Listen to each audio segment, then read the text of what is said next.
We got Jared Cannonier back here on the program. He's got a short notice fight coming up here November 3rd against David Branch at UFC 230. Jared, how are you today, man? I'm doing great, James. I'm doing real good, especially with this short notice big fight on a big card in the big city. Yeah, no, it's an awesome opportunity here, and we'll talk about that in a second. But I wanted to ask you, when did you find out about this fight? Because it just sort of came out of the blue with all the switch-ups to the card. I got a call maybe 2 weeks. No, not 2 weeks ago. A week ago. It was the Friday before. Damn, what card was that last week? Anyway, it was last Friday, that I got the call, and I initially, we got to talk to the coaches and stuff like that, and apprise them of the situation. But I already knew I was going to take the fight, and luckily Branch took the fight with me. Yeah, and in some ways, is this a better situation? I know you're a guy who likes to keep active, so this fight was a little bit sooner than the last one. It's a bigger name opponent, and it's on UFC 230. Yes. On top of that, it's a lot closer than Argentina. Yes, so that too. Yeah, a 5-hour flight. A 5-hour flight is way better than a 14-hour flight in my book. So, although I did, it would have been a good opportunity to go down there and see Buenos Aires.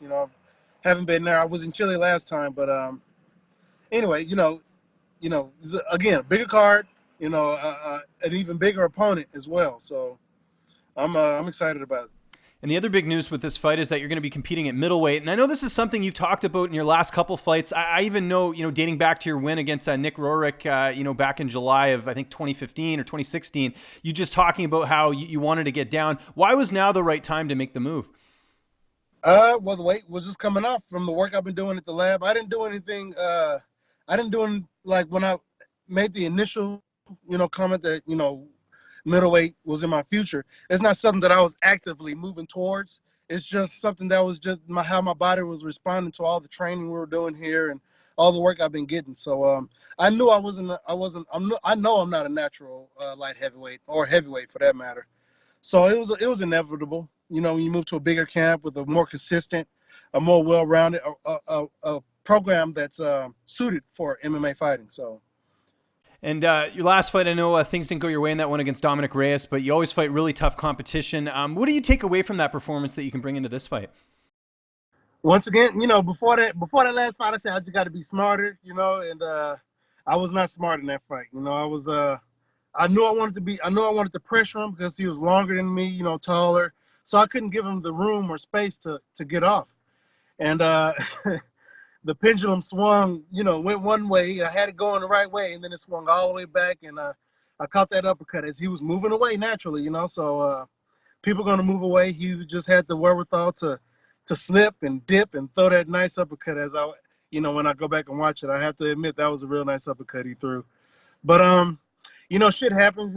People get hit with shots, and, it is what it is. So that's one of the things, not being too one-track minded in my approach to fighting, really exposing my opponent, making them think something's happening when things aren't, it all goes back to being a smarter fighter. So I can be vague and say that.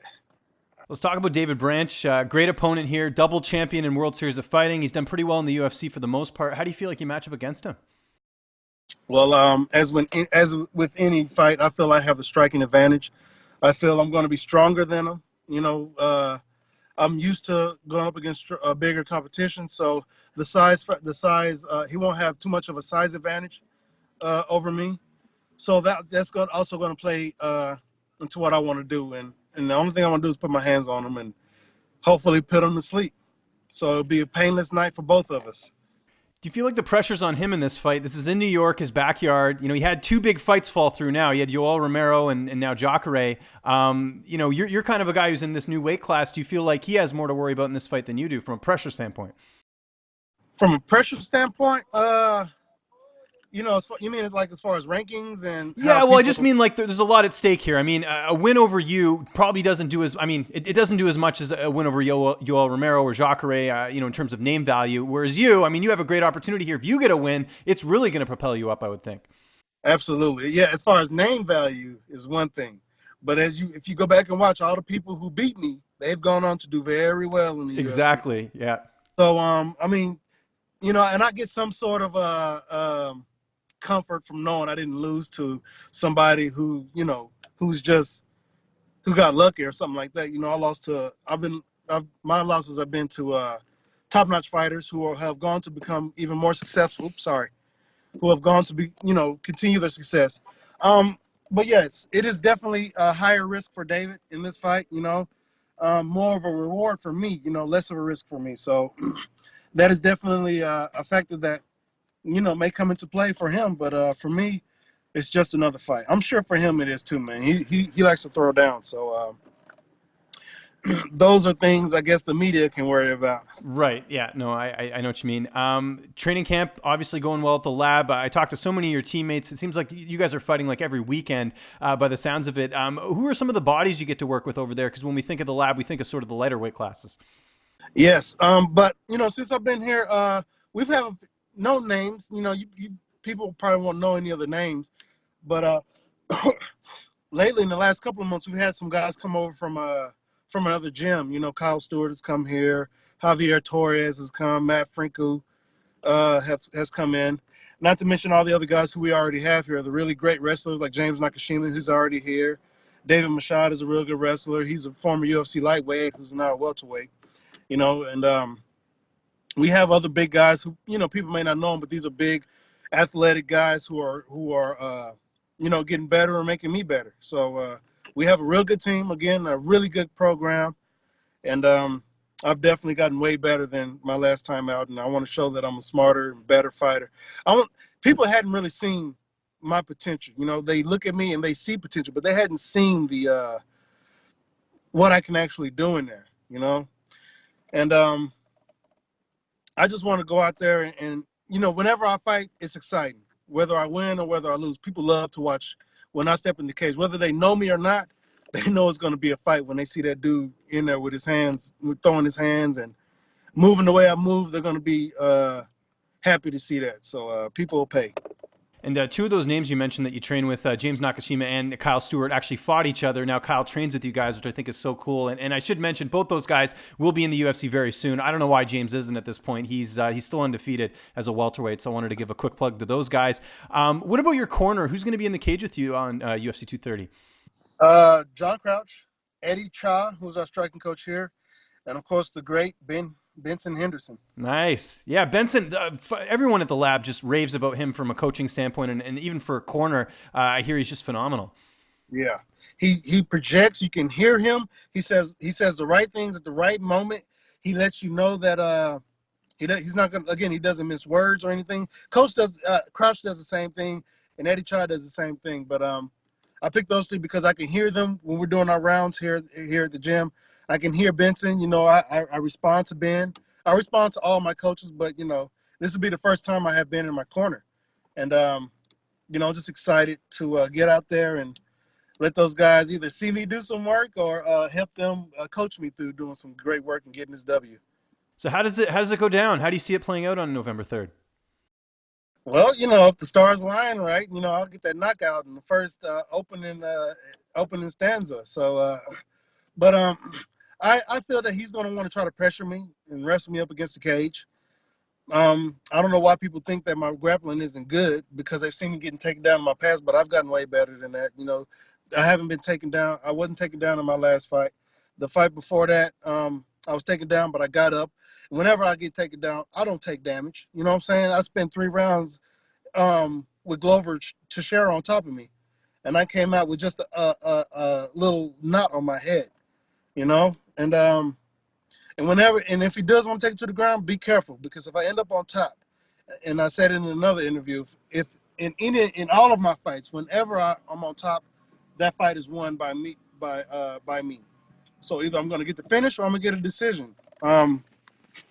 But I'm going for the finish. I want to put I've been, as always, I've been working my hands, getting my hands better, and I want to put my hands on. I want to feel that feeling when you hit somebody clean.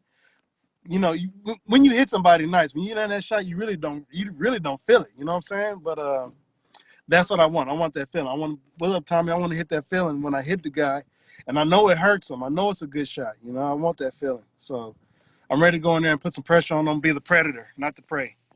Big news this past week. Ben Askren appears to be headed his way to the UFC. The UFC doing a trade, which we don't ever see in mixed martial arts, which is kind of interesting. What was your reaction when you heard all that news about the UFC swapping with one championship? You know, the business. I'm not too privy on the business aspect of it. It could be a good thing, you know, fighters being traded. Maybe you not have a fighter who's not happy with the organization. You have another, like I'll use this. I use the Ben Askren, Dominic or Demetrius Johnson thing as an example. I think that's good for the promotion and both of the fighters because Mighty Mouse, he's already established himself in the UFC and around the world in general. You know, the greatest flyweight to ever do it. He has way more bodies to do it with. I feel in ONE FC in the Asian market. Ben Askren being the welterweight, you know what I'm saying, coming to UFC, which is the welterweight and lightweight, you know, some of the most are the most stacked divisions in the UFC. So on top of that, the best welterweights are in the UFC. So this is best. This is best for Ben Askren and the UFC, ONE FC, and Mighty Mouse. So this is just one instance. It could be an instance where it reaches up and bites somebody in the ass, but only time will tell. It's different, that's for sure. It's different and interesting to see it play out. It's just like watching the election go down or something like that. Right. Yeah. No, it is very interesting. Sticking with the business side of the sport, we've seen a couple of MMA fighters, head over to the WWE and have some success. We saw Ronda Rousey, and of course Matt Riddle is the latest one to make the plunge. Is that something that you'd ever consider after your career's done, maybe going into pro wrestling? Pro wrestling, I never really considered it. I mean, I used to watch WWF back in the day, not WWE. Same here. We're on the same page there. I'm not big on acting. I don't act, man. What you see is what you get. So if the WWE is willing to pay for it, which they should be, because I'm gold. So who knows? If I get a call, I ain't gonna say I'll never wrestle. Being that it is what it is, but I also have to think about my future as well. So it's definitely an option. And if they want to present me with a paycheck, I'll be more than happy to take it. But don't expect me to act like a damn fool on the camera. Don't give me a script and expect me to do this and do that. So you better come with the real if you want me. I was going to say, just be yourself. And by the way, I think you're highly underrating your your interview skills and everything like that, because I've always found you very blunt and honest, and I think that's what people like is the genuine aspect of it. Yeah. Did you have any favorite pro wrestlers growing up at all? Was there like a favorite at all? Hell yeah. I'm a Texan. So the Texas Rattlesnake was definitely one of my favorites. My birthday is on March 16th, so whenever I see 316, hell yeah, I'm all about that. I have his walkout. I have the music he walks out to on my iPhone. I've considered walking out to it, but I'd rather get his permission first because I hold him in such high regard. But yeah, him. Hulk Hogan used to be one of my favorites until he starts dropping the N-bomb and doesn't saying stuff like that. Um, Ultimate Warrior, a bunch of them. The Bushwhackers, Booker T, definitely one of my favorites. There's so many of them. Undertaker is dead. Yeah, it's hard. I mean, you just mentioned some of the all-time greats right there, so I think that's a pretty solid list. If I'm making up an entourage of wrestlers right there. So not to mention the man. Oh yeah, everybody loves. Absolutely. Well, we're looking forward to this fight, man. Congrats on getting the matchup there, Jared. It's November 3rd, UFC 230. Just remind people where they can find you on social media, and if you got any sponsors or shout-outs, the floor is yours. All right. Well, you can hit me up on Facebook, The Killer Gorilla, or you can hit me up on Instagram and Twitter, Killer Gorilla MMA. So get up on there, like it. During 5 weeks, I'm way more active on my social media. I'm going to be even more active, posting live videos, showing the things that I'm doing in the hotel room, stuff like that. I want to get more into it. I really need to up my social media game. So, which with each fight, I get better and better. So, get on there, like my stuff, and get ready to see some action on Saturday.